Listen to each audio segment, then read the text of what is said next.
polemik ijazahnya Pak Jokowi kan ini udah diverifikasi di KPU mestinya Mas Ilham, dari mulai tingkat kota sampai ke KPU RI saat Pilpres. Ya, pertama saya ingin menjelaskan dulu tugas KPU dalam rangka melakukan verifikasi. KPU itu juga melakukan verifikasi dari ijazah, tapi juga kesehatan dan banyak hal lain.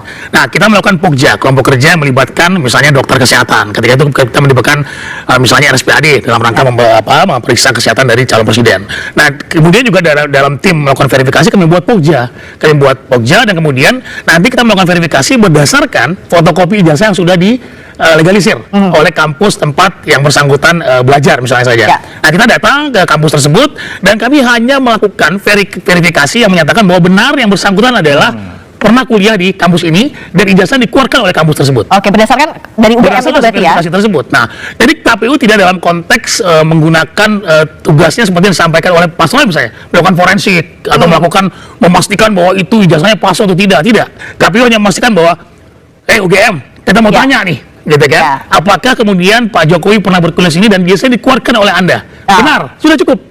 Karena menganggap bahwa itu adalah benar bahwa Pak Jokowi adalah lulusan atau kemudian lulus dari UGM berdasarkan fotokopi ijazah digalisir diserahkan kepada kami sesuai dengan persyaratan peraturan perundang-undangan. Nah, itu tugas KPU, tidak melakukan tugas-tugas forensik atau memeriksa, memakai kacamata dan sebagainya, tidak sama sekali. Ya, KPU tugasnya nyato yang diamankan oleh undang-undang seperti itu. Dan itu sudah sesuai aturan undang-undang diverifikasi. Ya nggak apa-apa, jelaskan. Pernyataan dari UGM, Mas. Kita hargai kejujuran KPU. Zaman KPU kan tidak memeriksa forensik itu, jadi menyerahkan kepada UGM lagi. Jadi makanya nggak apa-apa kalau kita challenge UGM, nggak apa-apa, kita hormati KPU. KPU sudah menjalankan tugas dengan benar, verifikasinya hanya cukup ke kampusnya. Tapi ternyata kalau kampusnya bisa salah, kampus kan nggak seluruhnya pasti benar, bisa saja kampus salah. Kalau skripsinya kayak gitu, ya apa mungkin kemudian keluar ijazahnya? Ini loh yang menjadi soal. Apa iya kampus bisa salah? Kita dengarkan dulu pernyataan dari UGM berikut. Oh iya, yang lengkap Mbak, pernyataannya. Joko Widodo itu tercatat dari awal sampai akhir melakukan tridharma perguruan tinggi di Universitas Gadjah Mada. Itu sudah kami jelaskan, dan Joko Widodo itu lulus pada November 5 November 1985 sesuai dengan catatan di dokumen Fakultas Kehutanan. Nah, ini dipotong nih Mbak. Ya, nggak mungkin 1 jam dong. Bukan mungkin 1 jam. Gimana? Ada alam bawah sadar yang ditunjukkan oleh Allah Subhanahu Wa Taala ketika Prof. Wening Udaswara ini mengucapkan Joko Widodo itu adalah mahasiswa Fakultas Kedokteran. Di kehutanan. Prof. Wening itu orang sastra. Jokowi disebut-sebut lulusan kehutanan. Kok bisa keluar dari mulutnya itu kedokteran? Itu hal yang sangat tidak mungkin kalau tidak secara bawah sadar itu sebenarnya ada sesuatu yang akhirnya keluar gitu. Jadi ini nggak boleh dibiarkan ya. Ada di rekaman. Jadi ada kecurigaan dari sini, Mas Yakub. Itu berdasarkan ilmu apa tuh Mas Roy? Dari orang lihat muka, bukan saya. Itu dokter yang menganalisis, dokter yang mengerti kalau ada seseorang tuh bawah sadar. Jadi bukan saya yang menilai. Ada tuh alasannya apa? Mas Roy, saya izin nanya. Mohon dijawab dengan jujur. Oh iya. Mas kan tadi bilang bahwa Mas itu sarjana UGM. Katakanlah ijazah Mas hilang. Ya. Walaupun punya Pak Jokowi ada. Saya andaikan punya Mas Roy hilang, kemudian butuh untuk apply kerja atau mau mendaftarkan KPU. Ya. Kemana Mas Roy pergi untuk meminta legalisir? Ke UGM dan UGM. Ya.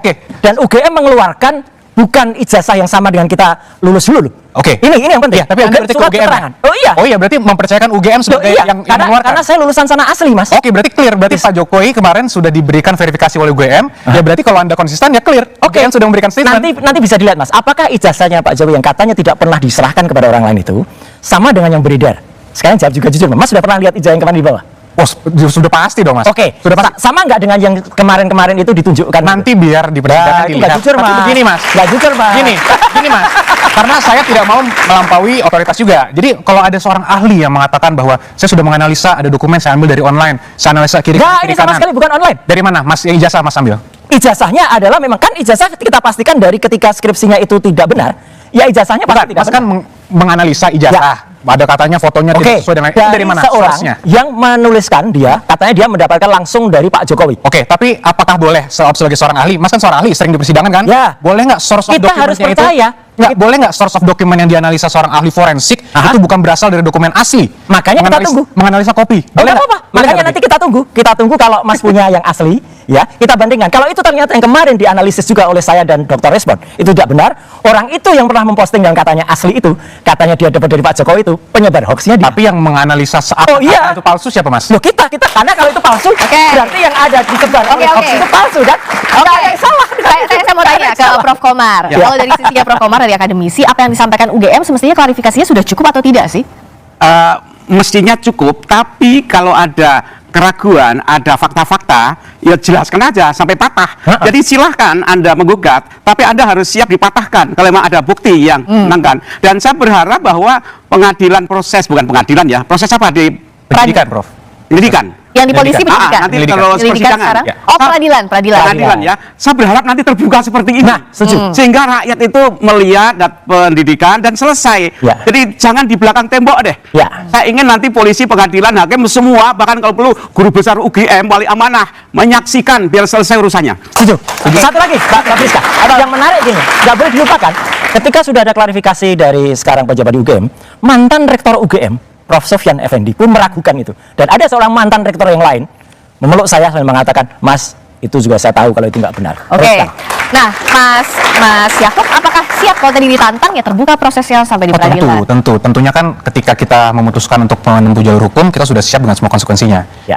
Kami siap untuk kooperatif, dibutuhkan dokumen keterangan, kami selalu siap. Jadi kita mungkin Mas Roy selalu bilang, bagus silahkan biar terbuka. Setuju. Mari kita lihat di Ya, persidangan. jangan kayak UGM lo ya, ngakunya beneran. Kita ketika pertemuan tanggal 15 April itu Mbak, kita bertiga dua dapil, wah kayak gerombolan gitu ya. Terus ada beberapa kamera, saya pikir kamera itu wartawan.